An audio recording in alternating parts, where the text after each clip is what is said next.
अस्सलाम वालेकुम। National engineering and scientific commission नेस्टोम में बहुत ही शानदार जॉब अनाउंस की गई है।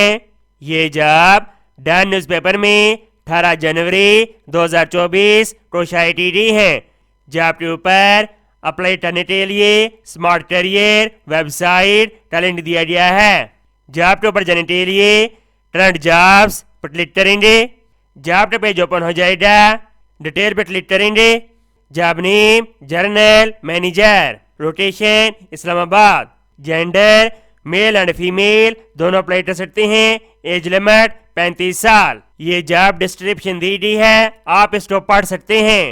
क्वालिफिकेशन ग्रेजुएट 16 साल तालीम in public relation journalism mass communication और इक्विवेलेंट एक्सपीरियंस। उम्मीदवार के पास 13 साल का एक्सपीरियंस होना चाहिए रिलेटिव फील्ड के अंदर। उम्मीद करता हूँ ये जॉब आपको बहुत ज़्यादा पसंद आई होगी। इसको स्वाब की नीचे शेयर करें। मैं वीडियो में और अल्लाह हाफिज़।